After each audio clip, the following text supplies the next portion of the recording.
वा, हे सतार वादन आता दुर्मिळ झालंय, कारण भास्कर चंदावरकरांचं नाव आता सतार वादनापेक्षा नाट्य, चित्रपट या सृष्टीमध्ये संगीत दिग्दर्शन करणं याच्याशीच जास्त जोडलं गेलेलं आहे. चांगलं आहे, कारण केव्हाही त्यांचा हा सांगीतिक विकासच आपण मानला पाहिजे. आणि ह्या सांगीतिक विकासाचे टप्पे कसे घडले, हे एक सांगीतिक व्यक्तिमत्व कसं पुढे विकसनशील झालं, हे जसं तुमच्या मनात आहे तसं आमच्याही मनात शंका, कुतूहल त्याच्याविषयी जागृत झालेलं आहे. आज भास्कर चंदावरकरांचं नाव आपल्याला या संगीत दिग्दर्शनाच्या क्षेत्रामध्ये दैदिप्यमान असं तळपताना दिसतंय.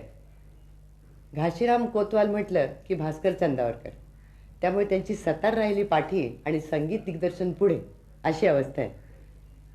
घाशीराम कोतवाल झालं, त्याच्या पुढे झालं हयवदन, त्याच्या पुढे मुद्रा राक्षस, त्याच्या पुढे अनेक नाटकं झाली आणि आता अगदी शेवटचं म्हणजे संगीत शाकुंतल. ही सगळी वेगवेगळ्या प्रकृतीची नाटकं, निरनिराळ्या प्रकृतीचे चित्रपट, सामनासारखे या चित्रपटांना संगीत देताना त्यांची सांगीतिक भूमिका काय होती, संगीत दिग्दर्शक म्हणून त्यांना काय वाटलं. ते स्वतः उत्तमपैकी शिक्षक आहेत, त्यांचं वादन आपण ऐकलंच, त्यामुळे ते उत्तम कलावंत आहेत ते आपल्याला माहिती आहे. पण संगीताच्या क्षेत्रामध्ये निरनिराळे प्रयोग करणारे असे प्रयोगशील असे संगीत दिग्दर्शक ते आहेत. एक उत्तम कलावंत आहेत. एक वैचारिक भूमिकेवरून भास्कर चंदावरकरांची आज आपण थोडीशी ओळख करून घेणार आहोत. तर भास्कर, सगळ्यात प्रथम आमच्या सर्वांच्या मनात असलेला प्रश्न हा आहे की हा नाद जो आहे संगीताचा मोठा, याने तुम्हाला आकर्षित केलं केव्हा? हे संगीत तुमच्या आयुष्यात आलं कसं? याचा विकास झाला कसा? एक दिवस आठवतोय, वय आता किती होतं ते असं काही आठवत नाही, पण 7-8 वर्षाचा असताना मी आमच्या घरात एक अब्दुल करीम खान साहेबांच्या रेकॉर्ड्स होत्या. ओडियन कंपनीच्या जरा मोठ्या आकाराच्या रेकॉर्ड्स त्यांच्या निघालेल्या होत्या. 5-5 मिनिटाच्या अशा त्या रेकॉर्ड्स होत्या आणि त्याच्यात बसंत फगवा ब्रिज देखने को चल रही हो. आणि झनक झनक मोरे बिछुआ आहे दरबारीची रेकॉर्ड. ह्या रेकॉर्डमध्ये जे काही जो काही आवाज आणि जे काही गाणं बिणं आहे ते काहीतरी वेगळं आहे आणि आपल्याला ते आवडतंय.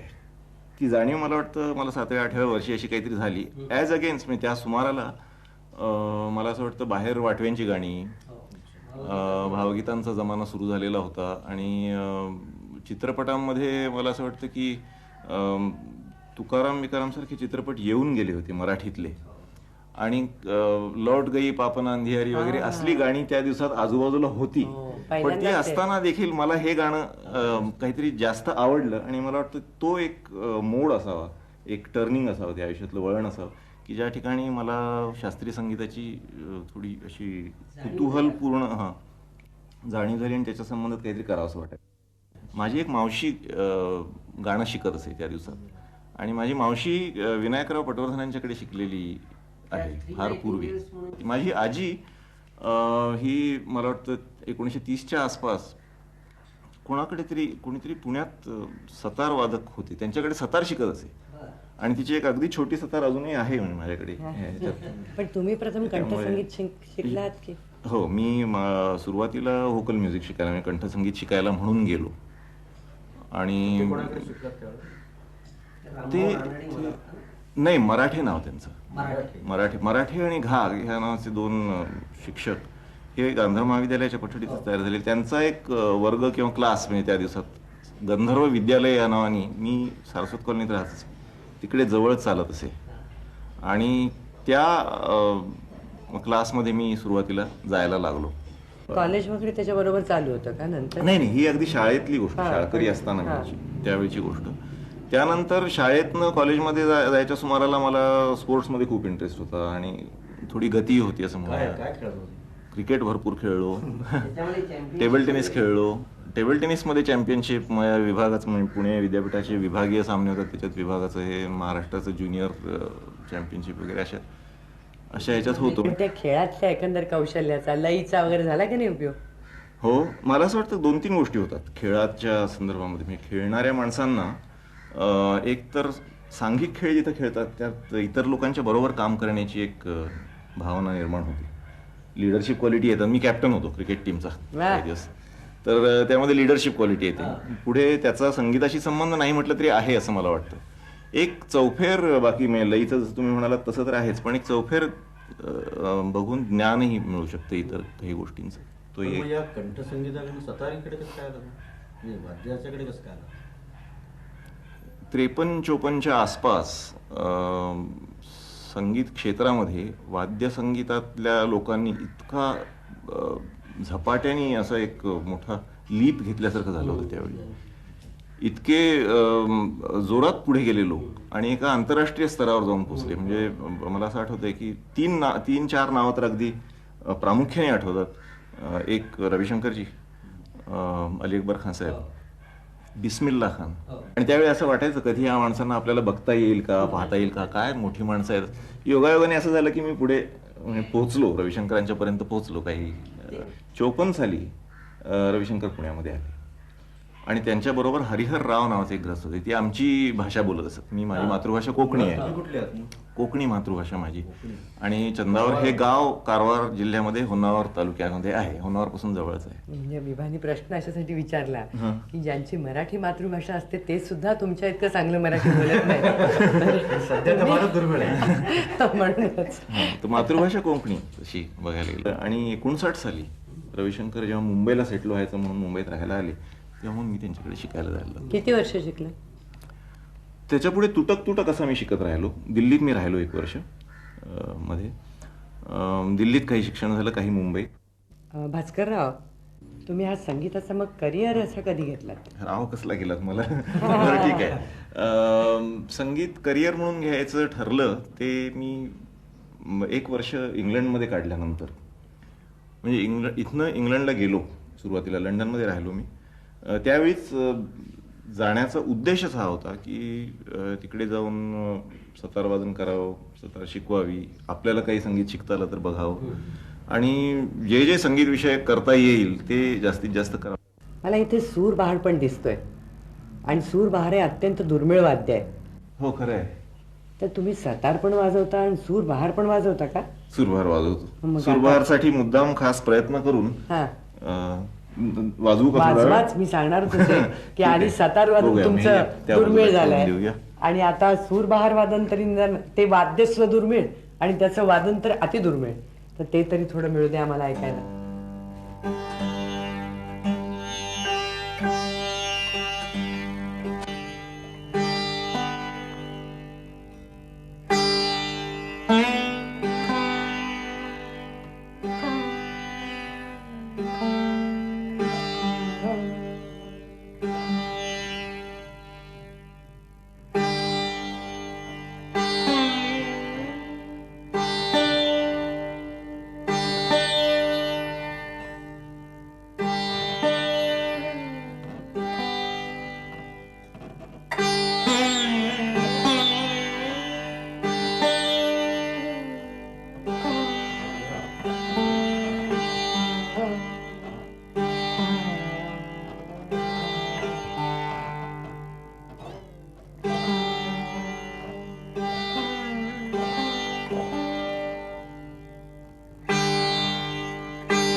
आता संगीताच्या वादनाच्या क्षेत्रामधून तुमच्या एकंदर या सांगीतिक प्रवासाचा दुसरा टप्पा म्हणजे नाटकाचा. त्याच्यामध्ये येऊया आणि गच्चीवरल्या या गप्पा जरा रंगूया. मला असं आठवत आहे की 20-22 वर्षापूर्वी तुम्ही महाराष्ट्रीय कलोपासक म्हणजे वळणाचं पाणी या नाटकाला पहिलं नाटकाला संगीत दिलेलं होतं. हो. आणि त्याच्यानंतर काळाय तस्मै नमः हे नाटक आहे, बरोबर आहे? बरोबर. आणि त्यानंतर मग घाशीरामचा महत्वाचा टप्पा किंवा वळण हे तुमच्या संबंध या प्रवासात आलेला आहे. तर बरोबर. त्या संदर्भात काय मला सांगा ना. वळणाचं पाणी आणि कालादस्मैनमा याच्या दरम्यान महाराष्ट्रीय कलोपासकनी काही इतर नाटकंही केली होती त्यालाही आणि तुम्ही त्यालाही संगीत केलं होतं. त्या ठिकाणी काही प्रयोगही केले होते अच्छा. नव्या प्रकारचे, काही वाद्यांच्या संदर्भात, काही रागरचनांच्या किंवा मेलॉडिक रचना म्हणून ज्याला म्हणता येईल त्यामध्ये असे प्रयोग करत करत कालाय तस्मैनमा झालं. कालाय तस्मैनमाच्या नंतर घाशीराम कोतवाल हे नाटक करावं असं ठरलं. त्याची संहिता पहिल्यांदा वाचली गेली पुण्यामध्ये. मला वाटतं नाटक 2-3 लोकांकडनं म्हणजे संगीताच्या संदर्भामध्ये जाऊन शेवटी माझ्याकडे आलं होतं. इतर काही लोकांनी करावं अशी सुरुवातीला कल्पना होती. काही कारणाने त्यांना जमलं नसेल. अर्थात इतर कोणीही केलं असतं तर ते वेगळं झालं असतं हे निश्चित. कारण मी अगदी एक वेगळ्या अँगलनी, एका वेगळ्या दृष्टिकोनातनं किंवा श्राव्य कोनातनं म्हणा त्या नाटकाकडे बघत होतो. तुम्ही त्याचा विचार वेगळा केलात म्हणजे काय केला होता? एक असं आहे की त्या नाटकामध्ये संगीत हे फक्त बाहेरनं यावं, काही विशिष्ट वेळीच यावं असं न करता त्या संपूर्ण नाटकाचं नाट्य रूप जे आहे तेच संगीताने त्याला द्यावं अशी माझ्याकडनं मी कोशिश केलेली आहे. त्याच्यामध्ये प्रयत्न जो केलेला आहे तो तसा आहे. मला असं वाटतं की नाट्यमयता म्हणून जी आहे त्या संगीताची सगळी ती आता वापरलेल्या संगीतामधनं बाहेर येते. म्हणजे एक त्याच्यात 2-3 मुद्दे लगेच सांगता येण्यासारखे आहेत. पहिली गोष्ट ही की संगीताचा वापर नाटकात जेव्हा जेव्हा झाला, जेव्हा जेव्हा होतो त्यावेळी संगीतकार नाटकासंबंधी काही संगीतातनं सांगतो का केवळ विरंगुळा म्हणून मध्ये संगीत वापरतो हा एक प्रश्न असतो. दुसरं असं की संगीत रचना ही जी केली जाते ह्यामध्ये नाट्यमयता आणि नाट्यमयतेचा काही विचार असू शकतो काय. आणि साधारणपणे एक नाटकामध्ये जे मांडलं गेलं त्याला अधोरेखन करण्यासाठी म्हणून संगीत किंवा त्यातल्या तीव्रीकरण, त्यातल्या भावनांचं वगैरे हे करण्यासाठी म्हणून संगीत अशी एक समजूत असते. पण एक तिसरी गोष्ट संगीतकार करू शकतो म्हणजे फक्त तीव्रीकरण किंवा अधोरेखित करण्याच्या पलीकडे जाऊन, आणि ते म्हणजे नाटकाच्या संदर्भामधली काही मतं, राजकीय मतं सुद्धा संगीतातनं मांडली जाऊ शकतात. म्हणजे संगीत एक विचार देऊ शकतं असं तुम्हाला विचार देऊ शकतात. आणि विभा, मला भास्करचं जे सामर्थ्य वाटतं की जे शक्तिस्थान आणि सौंदर्य स्थान जसं असतं तसं यांचं शक्तिस्थान मला असं वाटतं की साहित्याची उत्तम जाण असणारा हा कंपोजर आहे. आता त्यांनी जे सांगितलं तर नाट्यवस्तूची संहिताच जर तुम्हाला कळली नाही तर त्या नाट्यवस्तूला संगीत देताना हा नवीन विचार मांडणं म्हणजे संगीत हा हे त्या नाटकाचं एक नुसतंच उपांग न ठेवता अविभाज्य असं अंग ठेवणं याच्यामध्ये भास्करचं शक्तिस्थान आहे असं मला वाटतं. त्यातल्या अनेक जागा अशा होत्या की त्याच्यासाठी गीतरचना म्हणून जी करायची ती ही मीच केली. कशी एखादं म्हणजे उदाहरण त्यातलं सांगा. आता कव्वाली आहे त्यामध्ये एक. त्या मूळच्या संहितेमध्ये उल्लेख असा आहे की इथे एक हिंदी गीत भक्तिगीत येतं, तर ती कव्वाली वापरायची. ती कव्वाली अशा तऱ्हेनं वापरायची की ती सगळ्यांना सर्वसमावेशक व्हावी.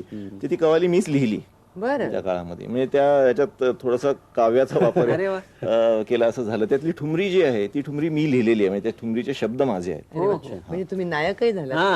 नायक झाले. एका अर्थाने वाग्यकार असं म्हणता येईल. म्हणजे त्यात काही संकल्पना ज्या वापरल्या गेलेल्या आहेत त्या पाश्चिमात्य पद्धतीच्या आहेत. म्हणजे त्यात पॉलिफोनी येऊन गेलेली आहे एका ठिकाणी. म्हणजे कशी? पॉलिफोनी म्हणजे असं की आपल्याकडे साधारणपणे गेल्या काही शतकाचा संगीताचा विचार केला तर एक षड्ज आणि त्या षड्जाला धरून जाणारी लिनियर म्हणजे एक सूत्र असलेली अशी स्वररचना आपण करतो. म्हणजे कशी? तो षड्ज आपण बदलत नाही. दाखवा ना जरासं म्हणजे आपल्या आणि म्हणजे आता समजा सा एक घेतला तर सा सा रे रे ग ग म ग रे ग रे सा सा. आता हा सा कानात बसतो माणसाच्या आणि त्या साला धरून जी पुढची रचना आहे ती होत असते असं आपण समजू. परंतु हा सा रे ग सा सा रे रे ग म ग रे ग रे सा सा असे वेगवेगळे जर षड्ज आपण वापरायला लागलो तर त्याला पॉलिटोनल म्युझिक असं एक पाश्चिमात्य ह्याच्यात म्हणतात. पॉलिटोनल किंवा पॉलिफॉनिक म्युझिक हा पाश्चिमात्यांनी बऱ्याच अगोदर केलेला वापर केलेला. स्वरांचं ऐश्वर्य अधिक वाढतं नाही का? स्वरांचं ऐश्वर्य वाढतं आणि एक आपण जे करत असतो त्याला पोत निर्माण होतो. एक टेक्स्चर ज्याला म्हणता येईल असं एक वीण निर्माण होते. आणि ही समूह गायनाचा जिथे वापर करायचा असेल त्या ठिकाणी एक करून बघण्यासारखी गोष्ट आहे. प्रभावशाली होती. मला असं वाटतं की आता घाशीरामच्या संगीताच्या संदर्भात बोलताना कोणाच्याही लक्षात ही गोष्ट आली असेल तर कोणी ती मांडली नाही की घाशीराम हे मराठीतलं पहिलं नाटक असं आहे की ज्याच्यात नांदी एक सर्व लोकांनी मिळून म्हणण्याची प्रथा होती. परंतु नाटकात संपूर्ण वेळ सगळीच पात्र गात असतात अशी परिस्थिती आहे आणि एका वेळी गात असतात. म्हणजे त्यात कोरसचा वापर आहे. जेव्हा अर्थाने घाशीराम हे म्युझिकल वाटतं, संगीत प्रधान नाटक वाटायला लागलं. आणि 20 लोकांचा आवाज जेव्हा तुम्ही एकत्र वापरता ना तेव्हा तुम्हाला पॉलिटोनल पॉलिफोनिक संगीताच्या संबंधी विचार करावाच लागतो. आणि भास्कर याच्यात वाद्य कोणची वापरली तुम्ही? वाद्यांचा वापर करत असताना चर्मवाद्य म्हणून ताशा, तबला, पखवाज, मृदंग ज्याला म्हणावं अशी वापरली. ही तालासाठी म्हणून प्रामुख्याने. भाषा जरी कळली नाही तरी संगीताच्या मुळे नाटक पोचलं. काही काही ठिकाणी जिथं भाषा कळत नाही तिथं बहुसंख्य ठिकाणी मराठी नाटक आता जेव्हा जर्मन लोकांच्या पुढे किंवा अमेरिकन लोकांच्या पुढे जर प्रामुख्याने अमेरिकन श्रोता आणि प्रेक्षक त्याला असेल तर मराठी भाषा कळणं हे अशक्यच आहे. म्हणजे 1% सुद्धा मराठी कळणारी माणसं येणार नाहीत. मग त्याच्यात काय असतं की अंगिक अभिनय, एकूण संरचना जी आहे ती वाचिक नाही कारण भाषा नाही. तर एकूण व्यामिश्र त्याची जी नृत्य रचना असेल, कोरिओग्राफी ज्याला म्हणता येईल ती, आणि कॉम्प्लेक्स कोरिओग्राफी आणि म्युझिक यातनंच नाटक जे पोचायचं ते पोचणार. घाशीरामचा तर विस्तार आपल्याला बोलण्यात खूप करता येईलच. पण मला असं वाटतं की आणखीनही तुम्ही ज्या ज्या काही नाटकांसाठी निरनिराळे प्रयोग केलेत, उदाहरणार्थ हैवदनसाठी केलेत, शाकुंतल, मुद्रा राक्षस किंवा हमीदाबाईची कोठी वगैरे असे अनेक, आणि प्रत्येक नाटकाची जातकुळी वेगवेगळी आहे. मुद्रा राक्षस हे नाटक कुडियाट्टम शैलीमध्ये करायचं म्हणजे भरतनाट्यशास्त्राच्या त्यात ज्या काही गोष्टी दिलेल्या आहेत नाट्यशास्त्राच्या, त्या नाट्यशास्त्रावर आधारित अशी एक शैली अगोदर शोधायची आणि त्याचा शोध घेत असताना त्यातनं त्या शैलीतनं जे नाटक निर्माण होईल ते लोकांच्या पुढे सादर करायचा असा विचार होता. तर दिग्दर्शकांनी वगैरे सांगितलं तसं करूया. आणि नाट्यशास्त्राशी संबंधित शैली कुठली तर कुडियाट्टम ही आजही नाट्यशास्त्राशी बरीच प्रामाणिक असलेली एक शैली आहे अजून केरळमध्ये, असं कळलं मला. हे कळल्यानंतर कुडियाट्टम आणि कथाकली या 2 प्रकारांचा माझ्या परिणामी अभ्यास सुरू केला. कथाकलीचा एखादा कलाकार हा सरोजा दलनेत्री यासारख्या 3 शब्दावर 2.5 ते 3 तास नृत्य करतो. सरोजा दलनेत्री म्हणजे कमळाच्या पाकळीसारखे तुझे डोळे असलेली तू, ह्या गोष्टीवर प्रत्येक बाईला वाटतं. अशा अशा तऱ्हेचं वर्णन असलेलं किंवा एक अवस्थानाट्य म्हणजे काय, एक थोडक्यात सांगतो की एक एवढंच दिलेलं असतं की रावणाची अशोक वनात पौर्णिमेचा चंद्र उगवत असताना झालेली अवस्था. अरे वा, तर हा सर्व नाट्यविषय. हा संबंध नाट्यविषय, म्हणजे याच्याशिवाय संहिता नाही, काही नाही. आता तो वेगवेगळ्या रसांचा आविष्कार त्यातनं करत जातो. तो रावणाचं पात्र जो झालेला असतो तो माणूस हा वेगवेगळ्या तऱ्हेनं त्याचा अद्भुतच आविष्कार आहे, हे करत अद्भुतच जातो. आहे. अतिशय अद्भुत आहे, प्रश्नच नाही. आणि हे सगळं करत असताना त्यांना ज्या वाद्यांची साथ असते हो. त्याच्यामध्ये चंडा जोरात, कधी कधी सॉफ्ट, हे कधी आणखी जोरात अद्भुत. हे वाजत असतं. बरं. आणि त्याचा अभिनय आणि त्या गोष्टी ह्या दोघातनं ते निर्माण केलं जातं. मग मी असा विचार केला, जर असं असेल, आणि काही अर्थात संस्कृत आणि मल्याळम गीतं म्हटली जातात पण त्याला सुराची इतर कुठली साथ असत नाही, हे जर असं आहे तर आपण कुटियाट्टम शैलीमध्ये मराठी असो जर्मन असो कुठलंही नाटक करत असताना सगळी आघाताने वाजणारी वाद्य घेऊन सगळ्या रसांची निर्मिती होते की नाही हे का पाहू नये. पण शाकुंतल तर अभिजात शाकुंतल अभिजाततेकडे जाणारं होतं. मग शाकुंतलच्या संदर्भात असा विषय आला की विचार आला की आता अभिजातता आणायची आणि कालिदासाच्या काळातलं नाटक करायचं म्हटल्यानंतर त्यावेळची रागरचना त्याचा विचार व्हायला हवा. आणि तो काळ साधारणपणे आपण 7व्या-8व्या शतकाच्या आसपासचा जर मानला तर मग कशा तऱ्हेचे राग त्यात यायला हवेत, आणि शिवाय ते आजच्या श्रोत्याला त्यातनं काही कम्युनिकेट झालं पाहिजे, त्यातनं काही लोकांपर्यंत संदेश काही पोचणं आहे, सांगीतिक विचार पोचणं आहे. हे करायचं असल्यामुळे जुन्या काळासारखी वाद्य पहिल्यांदा करणं. मग मी किन्नरी वीणा एक डिझाईन करून घेतली हो, त्यासाठी. ती आपल्याला 2 भोपळ्यांची त्याला काही असलेली हो. एक, आणि ती आणि मागधी वीणा म्हणजेच आजचा तंबोरा असं धरून ती, आणि मग काही ह्याची इन्स्ट्रुमेंट्स, तालाची, आघाताची वाद्य अशी तयार केली आणि त्यांचा वापर करायचं ठरवलं. रागांच्या संदर्भात साधारणपणे असं ठरवलं की ओडव शाडव म्हणजे 5 किंवा 6 स्वर असलेले राग, आणि ज्यांची रूपं फार अजून कॉम्प्लेक्स झालेली नाहीत, जी गुंतागुंतीची तयार झालेली नाहीत अजून, कारण ते उत्क्रांतीच्या संगीताच्या उत्क्रांतीच्या काळामध्ये झालेलं असेल असं गृहीत धरून सुरुवातीचे राग साधे सोपे ओडव शाडव असतील म्हणून त्या रागांची रचना केली. मी एक प्रश्न विचारते हां. की आता तुम्ही वाद्यांचं एवढं सांगितलं की याकरता खास किन्नरी वीणा केली. आमच्या सौभद्रात वगैरे ऑर्गन सुद्धा चालतो, आमची सुभद्रा ऑर्गन त्याचं कसं पण काय? याच्याबद्दल कोणी खरं बोलत नाही आपल्याला काही. हो, हा एक विचार आहे खरं म्हणजे. कृष्ण किंवा सुभद्रा हे कसे गातात ऑर्गनवर गातात? तबला असतो, तबला असतो. सारंगी असते, म्हणजे निश्चित दुसऱ्या काळातली आहे. मला असं वाटतं की एक मर्यादा असते आपल्या मनात की कुठपर्यंत आपण जावं. वाद्यांचे आवाज वगैरे आपण ऐकत असताना त्यांचं राष्ट्रीयत्व, त्यांचं ऐतिहासिक किंवा पारंपरिक रिलेशनशिप जे आहे ते, या संदर्भात काही संकेत आपल्या मनात तयार झालेले असतात आणि त्या संकेतांची एक मर्यादा आहे. ती मर्यादा ओलांडणं हे फार धोकादायक असतं. म्हणजे ऑर्गन चालतो, ऑर्गन चालतो, गिटार गिटार चालणार चालणार नाही. हा, मी तसा विचार मला केला वाटतं तर. म्हणूनच हायवादन मध्ये तुम्ही हार्मोनियम फक्त सुरासाठी वापरला, हो हो, वाजवण्यासाठी वापरला नाही. नाही. त्यात हार्मोनियमचा वापर हा असं साथीचं वाद्य म्हणून खूप जोरात पुढे येऊन होत नाही. हा, हायवादनचं जे तुम्ही संगीत दिलेलं आहे त्यामध्ये लोकसंगीताचं एक वेगळं रूप दाखवलेलं आहे. तुम्ही सर्व प्रकार लोकसंगीताचे त्यामध्ये घेतलेले आहेत. ते कोणकोणते प्रकार घेतले? त्या नाटकाच्या प्रकृतीला योग्य असे अनेक प्रकार आले, हे खरं आहे. तर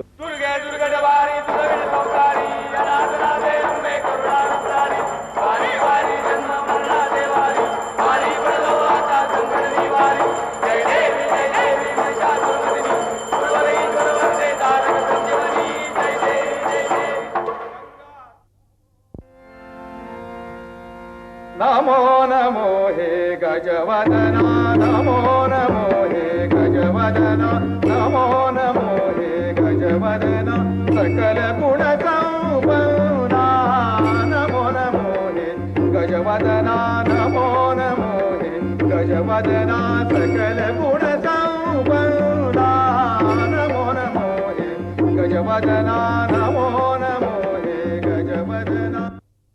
बुवा बुवा बुवा मोप उपकार झाले हो तुमचे, पण हे वदना लक्षात ठेव हो.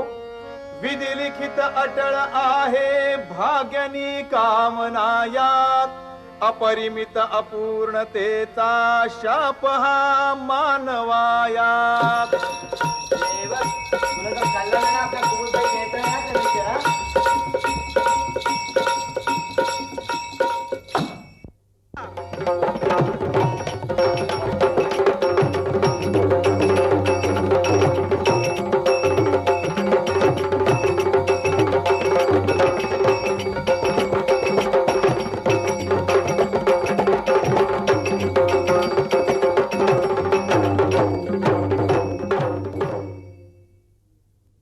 वाटतं तुम्ही सांगत होतात की तुम्हाला पुण्यामध्ये राहायला फार आवडतं, कारण हे डोंगर, ही झाडं, ही नदी हे तुम्हाला जरा जास्ती रुचतं, म्हणून मुंबई सोडून तुम्ही पुण्यात येऊन राहिलात.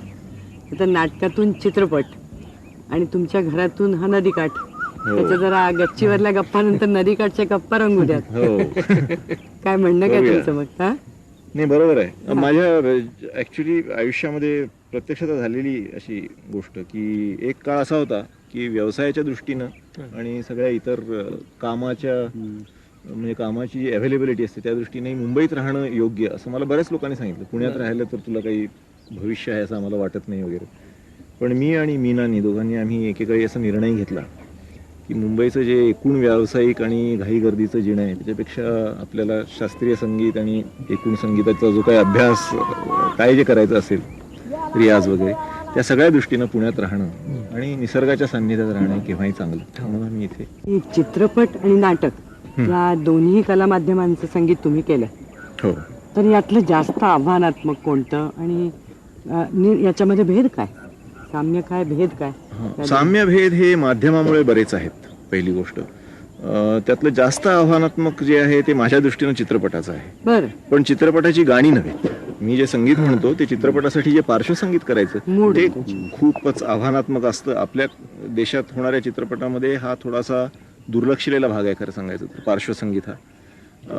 परंतु पाश्चात्य देशामध्ये पार्श्वसंगीत हेच जास्त महत्त्वाचं, म्हणजे त्यांच्याकडे गाणी ही चित्रपटात कमी वेळा असतात आणि त्यामुळे तिथल्या काही चित्रपटाचं पार्श्वसंगीत करणं हे खूप आव्हानात्मक समजलंही जातं. मला एक शंका आहे भास्कर, की शब्द आणि अभिनय हे दोन्ही दिमतीला हजर असताना चित्रपटात आणखी पार्श्वसंगीताची गरजच काय?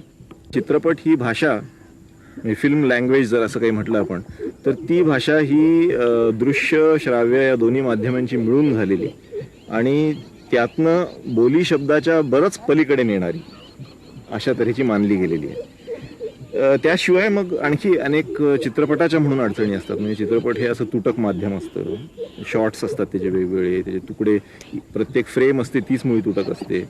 ती त्याच्यात सलगतेचा आपल्याला एक भास करून दिलेला असतो सारखा की ही सलग आहे असं, आणि ते तुटक माध्यम असल्यामुळे त्याला जोडणं हा एक भाग आला. दुसरं आणखी एक कारण सांगण्यासारखं आहे, म्हणजे मला असं वाटतं की जे दिसतं ते सगळंच खरं कायम असतं किंवा जिवंत असतं असं आपण मानत नाही.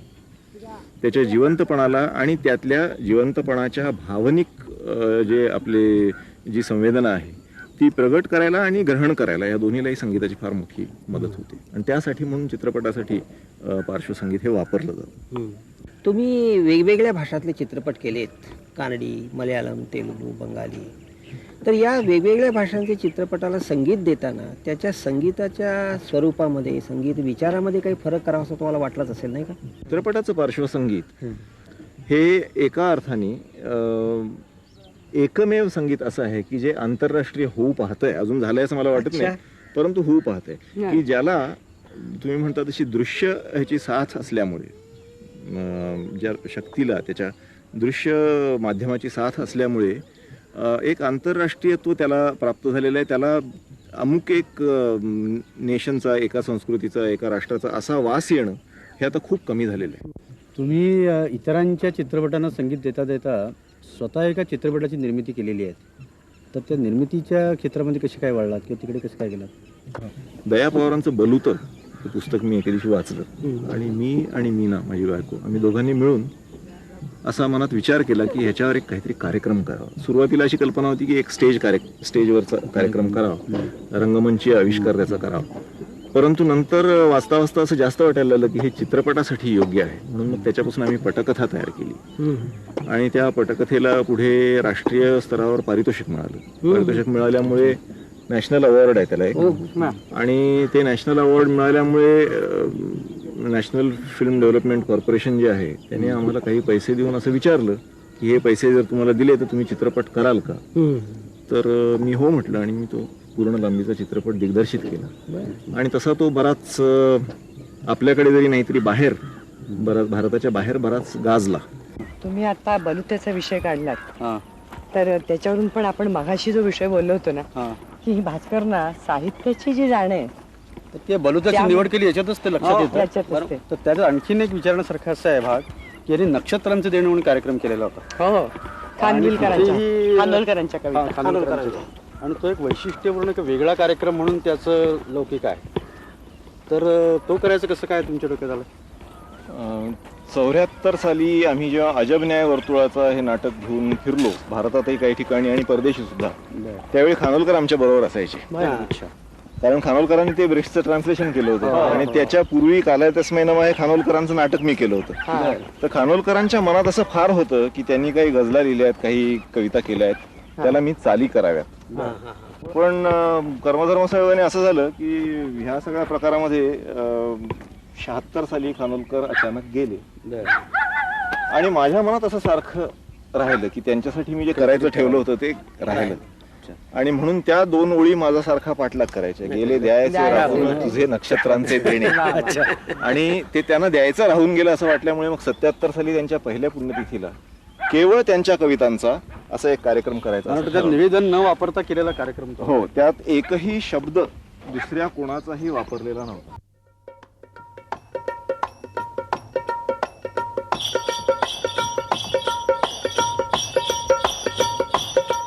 पाश्चात्य संगीताचे तुमच्यावरती काय परिणाम झाले? पाश्चात्य संगीताची माझी जी ओळख झाली ती खरी तशी बरीच जुनी. म्हणजे आपल्याला सगळ्यांनाच पाश्चात्य संगीत या देशात पूर्वीपासून ऐकायला मिळतं थोडंफार. त्याचा परिणाम नाही म्हटलं तरी आपल्या सर्वांवरच झालेला आहे आज. माझ्या बाबतीत असं झालं की इंग्लंडमध्ये मी म्हटल्याप्रमाणे 1 वर्ष राहिलो, अगोदर सांगितलं तसं, आणि युरोपमध्येही नंतर जाण्याचा योग आला. त्या सगळ्या ह्याच्यात माझी पाश्चात्य संगीतकारांची ओळखी झाली. एक मुख्य गोष्ट अशी असते की ह्या ऑर्केस्ट्रेशन आणि या सगळ्या प्रकारामध्ये पाश्चात्य संगीताने एक फार मोठी मजल मारलेली आहे जी आपण लक्षात घ्यायला हवी. ती अशा दृष्टीने की आपल्याकडे रागसंगीत किंवा वेगवेगळ्या तऱ्हेची लोककला जी होती त्यातनं ते परिष्कृत होत होत त्याचं शास्त्रीय स्वरूप आपल्याकडे झालं असं आपण मानतो.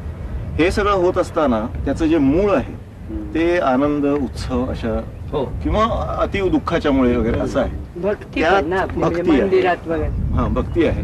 तर ह्या सगळ्या प्रकारामध्ये मला असं वाटतं की वैचारिक प्रगल्भ वैचारिक काही संगीतातनं देता येतं ह्याचा आपल्याला थोडाफार विसर पडलेला आहे.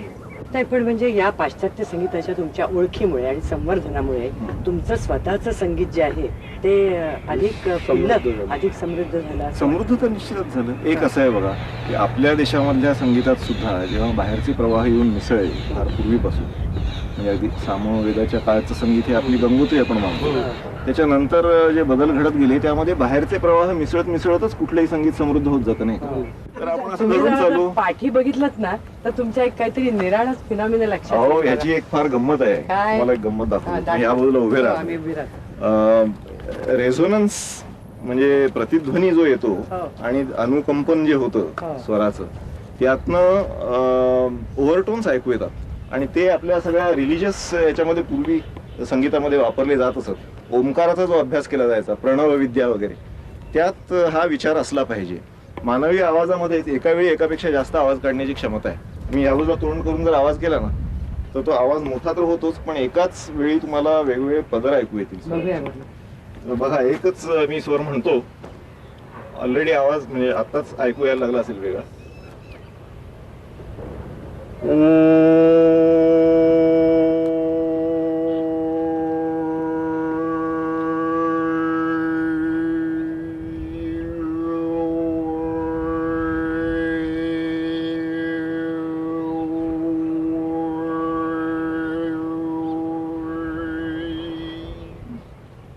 हा स्वर जर उंच घेतला तर आणखी जास्त ऐकू येतात. एक क्षणभर बघा.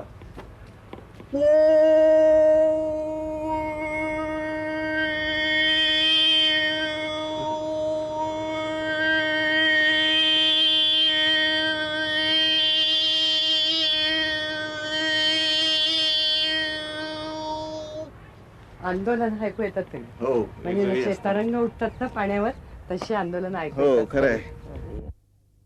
ही जी आता तुमच्या ध्वनीची आवर्तनं ऐकली ना त्याच्यावरून वेदातली वगैरे आठवण होते ना, रुद्राची हो, वगैरे. रुद्राची आठवण अशी होते की शिवालयामध्ये रुद्र म्हणण्याची पद्धत आपल्याकडे हो. आहे. तो आवाज घुमतो खूप. हो. आणि शिवालयातला प्रतिध्वनी फार गंभीर येतो असं आपण पाहतो. हा आता जो घुमट आपण पाहिला हा शिवालयाचाच घुमट आहे. हो, म्हणजे हे भग्न शिवालय आहे हा. तसं. आणि शिवालयच काय, मला असं वाटतं की सर्व धर्मामध्ये जिथे जिथे म्हणून नादाचा उपयोग हा उपासनेसाठी केला गेलेला आहे त्या त्या ठिकाणी तुम्हाला असं आढळून येईल की घुमट वर आहेत. म्हणजे चर्चमध्ये असतात, मशिदीमध्ये असतात, शिवालयामध्ये असतात. आणि त्या घुमटांचा वापर करण्याचा उद्देश तोच असावा की त्यामध्ये नादाची जी रूपं बघायला मिळतात त्यातनंच नाद ब्रह्माची काहीतरी कल्पना येत असावी असं ते हे आहे. भास्करजी, वादक किंवा संगीत दिग्दर्शक म्हणून तुमची जशी भूमिका आहे तशीच संगीत शिक्षक म्हणून तुमची भूमिका आहे. तर इथे हिंदुस्थानात किंवा परदेशी तुम्ही कुठे कुठे शिकवलं आहेत किंवा काय काय त्याबद्दलचे तुमचे अनुभव आहेत? शिक्षणाचा हे आपल्याकडे काय आहे की भारतीय संगीत शिकलेल्या माणसांनी ते लोकांना शिकवणं हे आवश्यक आहे हे पहिल्यांदा मी मानतो. ज्या माणसाने काही थोडंफार शिकलेलं आहे त्याच्यावरती जबाबदारी आहे की परंपरा पुढे न्यायची असेल तर आपल्याला जे माहिती आहे ते दुसऱ्याला शिकवावं. ते आता ही पद्धत जी आहे ती गुरु आणि शिष्य या परंपरेत चालूच होती. त्यासाठी आता काही लोक द्रव्यार्जन म्हणून त्याचा वापर करतील किंवा त्याचा उपयोग त्यांना होत असेल उपजीविकेसाठी, ते योग्यही आहे कारण त्यातनं पैसे मिळणं हे आवश्यक आहे. पण ज्यांना इतरत्र पैसे भरपूर मिळतात अशा माणसांनी सुद्धा शिकवणं आवश्यक आहे हे मी पहिल्यापासून मानत असेल. त्यामुळे मी फार पूर्वी शिकवायला लागलो, घरी काही विद्यार्थ्यांना वगैरे शिकवत असेल.